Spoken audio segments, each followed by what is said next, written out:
Bismillahirrahmanirrahim. Assalamualaikum warahmatullahi wabarakatuh. Apa kabar anak-anak soleh dan soleha? Kita bertemu lagi ya di pelajaran pendidikan agama Islam dan budi pekerti. Pada kali ini kita akan mempelajari tentang pertumbuhan ilmu pengetahuan pada masa Bani Abbasiyah. Yuk, sebelum kita mulai, mari kita buka dulu dengan mengucap Bismillahirrahmanirrahim.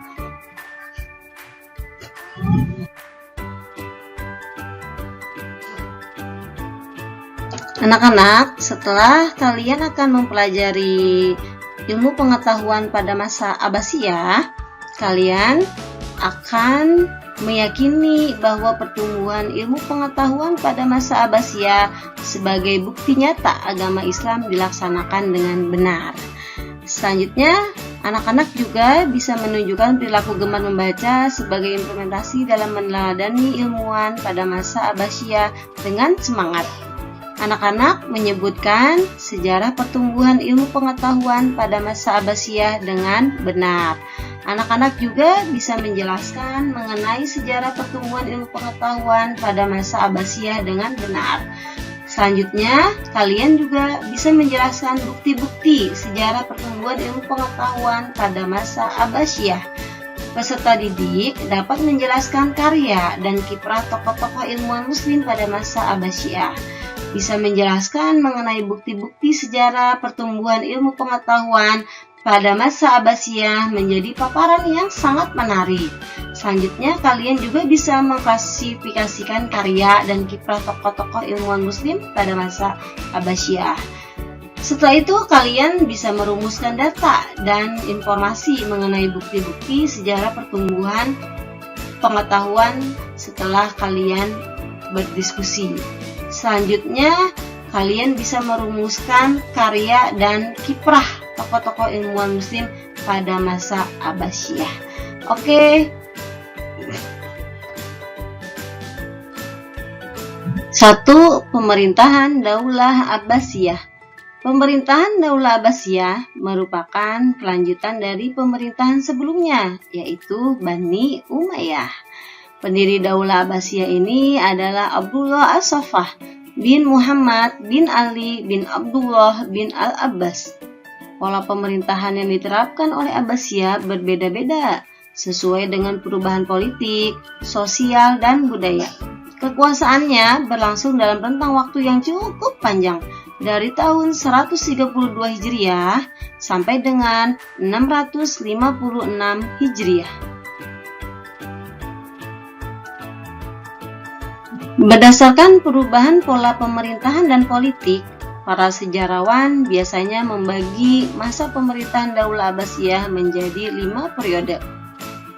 Berdasarkan perubahan pola periode pertama, pada tahun 132 sampai 232 Hijriah disebut periode pengaruh Arab dan Persia pertama. B. Periode kedua 232 sampai 334 Hijriah disebut periode pengaruh Turki pertama. C. Periode ketiga 334 sampai 447 Hijriah, masa kekuasaan dinasti Bani Buaih dalam pemerintahan Khalifah Abbasiyah. Periode ini disebut juga masa pengaruh Persia kedua. D. Periode keempat pada tahun 447 sampai 590 Hijriah, masa kekuasaan Daulah Bani Saljuk dalam pemerintahan Khalifah Abbasiyah. Biasanya disebut juga dengan masa pengaruh Turki kedua, Kesultanan Saljuk. E. Periode kelima, masa Khalifah bebas dari pengaruh dinasti lain. Kekuasaannya hanya efektif di sekitar kota Baghdad dan diakhiri oleh invasi dari bangsa Mongolia.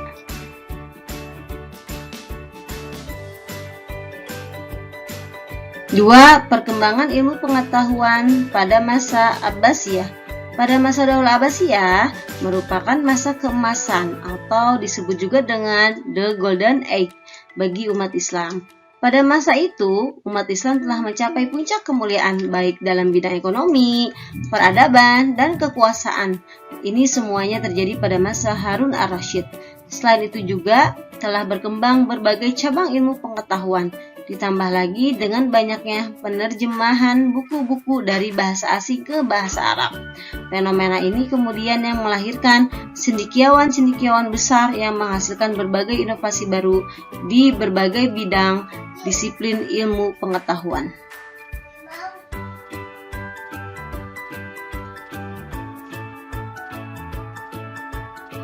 Adapun cendekiawan Islam pada masa Daulah Abbasiyah adalah sebagai berikut. Yang pertama di bidang ilmu filsafat. Di bidang ini terdapat tokoh cendekiawan Islam di bidang ilmu filsafat, antara lain ada Abu Nasr Muhammad bin Tarhan yang dikenal juga dengan Al-Farabi, Abu Yusuf bin Ishaq yang dikenal juga dengan Al-Kindi, Ibnu Sina, Al-Ghazali, Ibnu Rushd, Ibnu Bajjah, dan Ibnu Tufail. B. Bidang ilmu kedokteran. Tokoh cendekiawan Islam di bidang kedokteran ini adalah Jabir bin Hayyan yang dikenal sebagai Bapak Ilmu Kimia, Hunain bin Ishaq yang dikenal sebagai ahli penerjemah buku-buku asing, Ibnu Sahal Ar-Razi,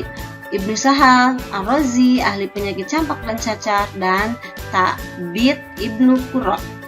C. Bidang ilmu matematika. Tokoh cendekiawan Islam di bidang ilmu matematika ini adalah Muhammad bin Musa Al-Khawarizmi, penemu huruf nol, yang dengan bukunya Algebra, Geometri Ilmu Matematika, Umar bin Farukhan, bukunya Quadripartitum, Banu Musa, ilmu mengukur permukaan datar dan bulat.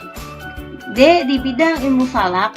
Tokoh cendekiawan Islam di bidang ilmu falak ini antara lain Abu Masyar Al-Falaki, ada Jabir Al-Bantani, ada Raihan Bairuni.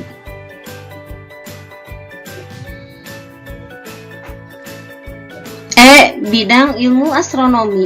Tokoh cendekiawan Islam di bidang astronomi ini adalah Al-Farazi, pencipta astrolog, Al-Ghatani, Al-Farghani.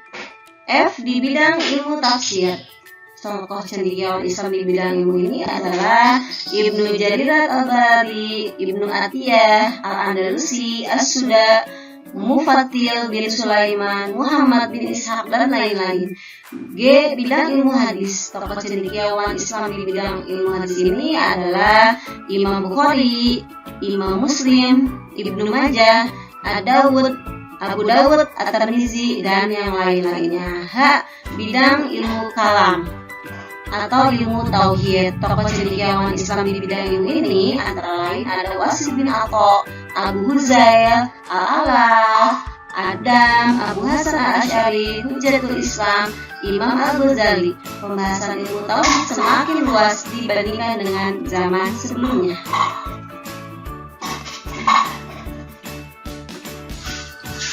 Tiga. Perkembangan kebudayaan pada masa Bani Abbasiyah. Pusat peradaban Islam pada masa Daulah Abbasiyah ini berada di kota Baghdad dan kota Samarra. Kota Baghdad merupakan ibu kota negara kerajaan Abbasiyah yang didirikan oleh Khalifah Abu Ja'far Al-Mansur pada tahun 762 Masehi.